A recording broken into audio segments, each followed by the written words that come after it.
ইস্তেঞ্জাখানা থেকে বের হয়ে এই দোয়াটি পাঠ করব, কমপক্ষে আলহামদুলিল্লাহ তো আমাদের বলতে হবে।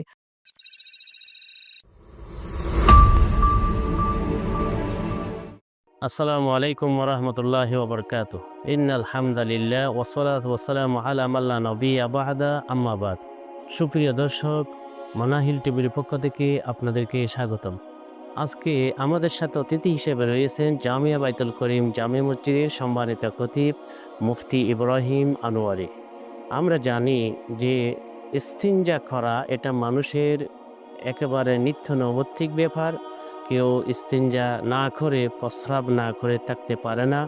আমাদের কিডনির চালনির মাধ্যমে আমাদের দূষিত বিষয়গুলি প্রস্রাবের মাধ্যমে বের করে দেওয়া হয়, বর্জ্যগুলি পায়খানা রাস্তা দিয়ে বের করে দেওয়া হয়। এবং এখানেও কিন্তু মহানবী সাল্লাল্লাহু আলাইহি ওয়াসাল্লাম আমাদের জন্য কিছু নির্দেশনা দিয়েছেন, যাতে আমাদের এই বিষয়গুলি প্রাকৃতিক বিষয় হলো যেন তা ইবাদতে পরিণত হয় নিয়তের মাধ্যমে, দোয়ার মাধ্যমে। তাই অনেক নির্দেশনা রয়েছে। তাই আজকে আমরা অতিথির জবান থেকে আমরা শুনতে চাইব যে মহানবী সাল্লাল্লাহু আলাইহি ওয়াসাল্লামের ইস্তিনজা নিয়ে নির্দেশনা কি। আলহামদুলিল্লাহি রাব্বিল আলামিন ওয়াল আকিবাতু লিল মুত্তাকিন ওয়াসসালাতু ওয়াসসালামু আলা রাসূলিহিল কারীম ওয়া আলা আলিহি ওয়া আসহাবিহি আজমাইন। আম্মা বাদ। সর্বপ্রথম ধন্যবাদ জানাচ্ছি মানাহিল টিভি কর্তৃপক্ষকে এইরকম সুন্দর সুন্দর বিষয়গুলোর আয়োজন করার জন্য, যে বিষয়গুলোর দ্বারা দর্শকের ফায়দা হয়, উপকার হয়। এবং ধন্যবাদ জানাচ্ছি বিজ্ঞ উপস্থাপক আল্লামা ডক্টর মুফতি হুমায়ুন কবির সাহেবকে। তো ইস্তেঞ্জা করার সুন্নতের মধ্যে আমরা সর্বপ্রথম পাই রাসূল করিম সাল্লাল্লাহু আলাইহি ওয়াসাল্লাম বলেন, মাথা ঢেকে ইস্তেঞ্জাখানায় যাওয়া এটি সুন্নাহ। খালি মাথায় ইস্তেঞ্জাখানায় না যাওয়া, মাথার উপরে টুপি বা গামছা বা তোলে এরকম কোনো কাপড় রেখে তারপরে ওয়াশরুমে বা ইস্তেঞ্জাখানায় যাওয়া। তারপরে জুতা বা স্যান্ডেল পরিধান করে যাওয়া, খালি পায়ে না যাওয়া, জুতা বা স্যান্ডেল পরিধান করে যাওয়া। এটি স্বাস্থ্যসম্মত। মেডিকেল সায়েন্স গবেষণা করে পেয়েছে যে এটি সুন্নত তো বটেই, এবং এই সুন্নত স্বাস্থ্যসম্মত, স্বাস্থ্যের জন্য উপকার। তারপরে ডিলা বা টিস্যু এবং পানি ব্যবহার করা, উভয়টি ব্যবহার করতে পারলে তো আরও ভালো।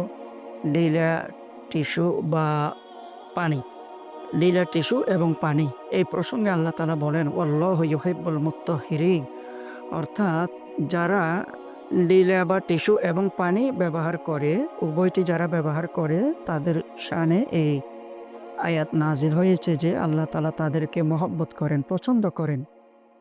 ইস্তেঞ্জাখানায় যাওয়ার পূর্বে দোয়া পড়া, আল্লাহুম্মা ইন্নী আউযু বিকা মিনাল খুবুসি ওয়াল খাবাইস, এই দোয়াটি পাঠ করা।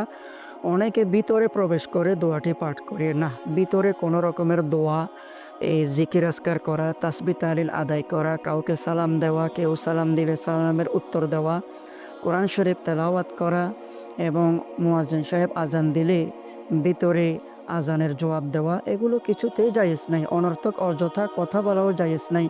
পানাহার করা, আহার করাও এগুলো জায়েজ নেই, নিষেধ।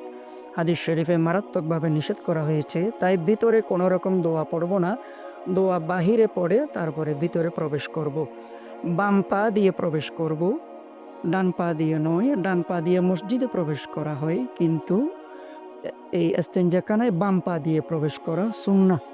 তারপরে ডান হাতে পরিষ্কার পরিচ্ছন্ন করব না, পরিষ্কার পরিচ্ছন্ন করব বাম হাত দিয়ে। রাসূল করিম সাল্লাল্লাহু আলাইহি সাল্লাম নিষেধ করেছেন, বলেছেন যে তোমরা ডান হাত দিয়ে ওয়াশরুমে কিছু পরিষ্কার করো না, ইস্তেঞ্জা করো না, বাম হাত ব্যবহার করো। এবং গর্তে, কোনো গর্তে, উঠানে, ময়দানে, মসজিদের সামনে, ঈদগাহে, পানিতে, গাছের গোড়ায়, এই ফল গাছ, ছায়া গাছের গোড়ায়, এই জাতীয় বাতাসের বিপরীতে, এই জাতীয় পরিস্থিতিতে ইস্তেঞ্জা করা, পেশাব করা সম্পূর্ণ নিষেধ। বিশেষ করে গর্তে তো নিষেধ, বিষাক্ত পোকামাকড় থাকতে পারে, তাই গর্তে মারাত্মকভাবে নিষেধ করা হয়েছে। আর পানিতে একদম পেশাব পায়খানা করা নিষেধ। কেবলামুখী হয়ে ইস্তেঞ্জা করা সম্পূর্ণ নিষেধ। কেবলামুখী হই অথবা কেবলাকে পিঠ দিয়ে হই, যে কোনো উপায় হোক না কেন, কেবলামুখী হয়ে এটি করা সম্পূর্ণ নিষেধ। রাসূল করিম সাল্লাল্লাহু আলাইহি ওয়াসাল্লাম ইরশাদ করেন, ইযা আতাইতুমুল গাইতা ফালা তাস্তাকবিলুল কিবলাতা ওয়ালা তাস্তাদবিরুহা। তোমাদের মধ্য থেকে কেউ যদি ইস্তিনজাখানায় যায়, সে যাতে পশ্চিমমুখী বা কেবলামুখী না হয় বা কেবলাকে পিছ দিয়েও ইস্তিনজা না করে। তারপর ইস্তিনজা সারার সময় একটু বাম দিকে ঝুঁকে সারানো। মেডিকেল সায়েন্স গবেষণা করে পেয়েছে এই সুন্নাহ যে বাম দিকে একটু ওজন দিয়ে ভর দিয়ে যারা বসবে সহজেই ইস্তিনজা এই মল সারতে পারবে, আর কঠিন শক্ত বা কোনো কষ্ট হবে না। তারপর প্রয়োজন ছাড়া অতিরিক্ত সতর না খোলা।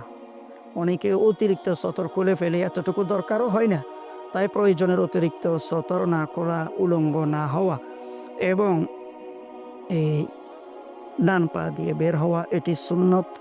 এই ডান পা দিয়ে বের হওয়ার পরে একটি দোয়া আছে, গুফরানাকা আলহামদুলিল্লাহিল্লাযী আযহাবা আন্নিল আযা ওয়া আফানি। এই দোয়াটি পাঠ করা। এই দোয়াটি যদি না পারে কমপক্ষে আলহামদুলিল্লাহ বলা। কেন আলহামদুলিল্লাহ বলবো? শুকরিয়া কেন আদায় করব? কারণ বিজ্ঞ উপস্থাপক বলেছেন ইস্তিনজা করা, পেশাব পায়খানা করা এটি প্রাকৃতিক একটি অভ্যাস। তো যাদের এই পেশাব পায়খানা বন্ধ হয়ে যায়, মেডিকেলে যারা রোগীরা আছে তারা জানে কি কষ্ট।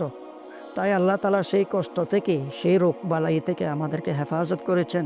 তো ইস্তিনজাখানা থেকে বের হয়ে এই দোয়াটি পাঠ করব। কমপক্ষে আলহামদুলিল্লাহ তো আমাদের বলতে হবে, শুকরিয়া আদায় করতে হবে।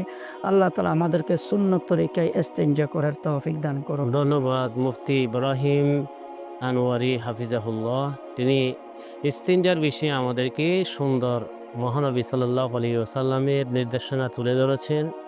এখানে একটা বিষয় লক্ষণীয়, যখন আমরা বাথরুমে প্রবেশ করব আমরা বাম পা দিয়ে প্রবেশ করি, কিন্তু যখন আমরা কমেটে উঠব তখন আমাদেরকে ডান পা দিয়ে উঠতে হবে, এবং নামার সময় এর বিপরীতে, বের হওয়ার সময় এর বিপরীতে। এবং আরেকটি বিষয় যে দোয়া পড়ার কথা উনি বলেছেন, কারণ দোয়া পড়লে আসলে যেহেতু মানুষের সতর্কতা থাকে, বিশেষ করে মেয়েদের হাইজ নেফাস ইত্যাদি অবস্থার মধ্যে, তখন জিন্নাতরা সেগুলা নিয়ে, লজ্জাস্থান নিয়ে খেলা করে।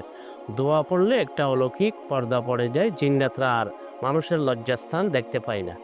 এবং তিনি আরও একটা কথা বলেছেন, দোয়াটা বাইরে পড়তে হয়, ভিতরে জিকির নিষিদ্ধ অবশ্যই। তবে অনেক ইস্তিনজাখানার মধ্যে গোসলখানা রয়েছে, যে ইস্তিনজা সারার পর ওযু করতে হয়, তখন এখানে ওযুর শুরুতে যে বিসমিল্লাহ ইত্যাদি দোয়া রয়েছে, এগুলো আওয়াজ দিয়ে পড়া নিষেধ। মনে মনে পড়তে পারেন ওযু করার সময়, গোসল করার সময়। আল্লাহ পাক আমাদেরকে তৌফিক দান করুন। সুপ্রিয় দর্শক, আপনাদেরকে অসংখ্য ধন্যবাদ। আসসালামু আলাইকুম ওয়া রাহমাতুল্লাহি ওয়া বারাকাতুহু।